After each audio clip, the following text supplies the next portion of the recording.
Les Américains ont fait 2 mois et demi avant d'appeler putsch le coup d'État au Niger.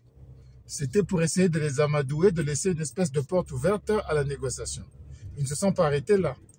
Bien que officiellement ils ont mis fin à la coopération assez immédiatement, mais ils sont vite revenus reconnaître ensuite la légitimité de la junte, le CNSP, vous savez les noms de gangs que se donnent ces groupes de putschistes qui prennent en otage le pays et l'ancien président. Après cela, ils ont envoyé un ambassadeur, je vous fais un petit rappel, ils ont envoyé une ambassadrice qui est allée remettre ses lettres de créance à Tchani qui était tout émoustillé et tout heureux.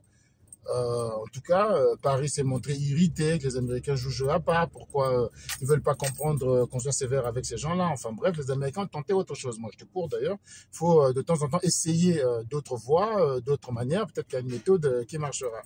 Et puis les Américains ont quand même posé une condition. On est prêt à vous aider, à vous accompagner, à vous sortir de la mouise, de la galère financière et des problèmes de lutte contre le terrorisme, mais enfin, à une condition, c'est que vous organisez assez rapidement la fin de la transition.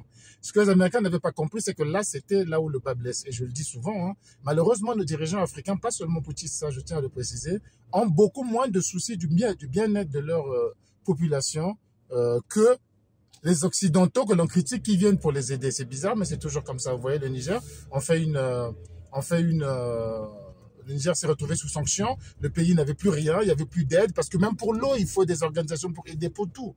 L'école, pour la santé, pour tout. Le pays s'est retrouvé complètement affamé, bloqué de partout. Mais vous n'allez jamais voir un officiel africain dire qu'à cause des sanctions, c'est tellement dur, c'est moi qui fais souffrir tout ce peuple, le taux de mortalité a augmenté, alors vraiment pour l'amour du peuple, je recule. Jamais vous ne verrez un Africain dire ça. Vous allez tous mourir. Lui, son but, c'est de rester au pouvoir. Il va vous critiquer, il va critiquer les autres de mettre les sanctions, mais lui, il ne bougera pas. Les Américains n'ont peut-être pas compris que c'est généralisé chez les putschistes dans les pays à putsch, mais de manière générale en Afrique, ça se passe comme ça. Et que cette petite pression qu'ils ont mise sur la fin de la transition pour l'intérêt du peuple nigérien, pour bénéficier de ceci, c'était le point clé, parce qu'eux, ils sont venus pour rester. Je rappelle encore pourquoi ce coup d'État a eu lieu, où tout le monde a compris. C'était pour bénéficier des revenus du pétrole avec le clan Bazoum et tous ces clans militaires qui étaient autour. Donc à partir de là, ça ne passait pas avec les Américains, malgré la reconnaissance, malgré la réouverture de la coopération, malgré l'argent qui allait arriver, malgré tout ça, ça n'arrivait plus. Alors quelle est la suite aujourd'hui? Les Américains sont un peu bloqués.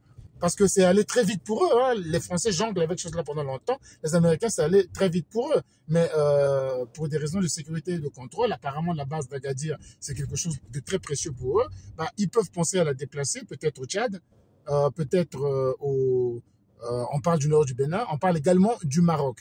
Mais le problème de manière globale, c'est que les contrats signés avec les Africains, même lorsque cela se passe avec des régimes élus, comme celui-là qui a été signé au temps du président Issoufou, vont vraiment rentrer dans une période d'incertitude, si bien que personne ne va signer des contrats de plus de 2 ans et on va vous donner du matériel provisoire, de manière à ce que dès que vous changez d'humeur, on peut le retirer sans avoir trop perdu de choses. Voilà tout ce que l'Afrique perd, parce que la crédibilité d'un État, ça se construit au fil des ans, ça se construit au fil des expériences, et on ne se rend pas compte, c'est une blague. Il y a quelques cons sur les réseaux sociaux qui vont dire bravo, on va donner un peu d'argent à leurs propagandistes pour dire oui, c'est super ce qu'ils ont fait, mais les conséquences psychologiques, parce qu'on ne va pas se développer seul. Personne dans le monde ne va jamais y arriver. Tout ça, c'est des faux discours, d'ailleurs tenus par des gens qui s'accrochent à leur passeport français parce qu'ils ont la sécurité sociale, parce qu'ils ont la CAF, parce qu'ils ont la protection des droits de l'homme qu'ils interdisent aux autres et qu'ils restent à bénéficier en Afrique. Ce sont ce genre de personnes et les masses ahuries, les masses abrutis qui les suivent, qui peuvent écouter ce genre de choses. Donc le comportement de Tchani n'est pas que le comportement de Tchani, ça impacte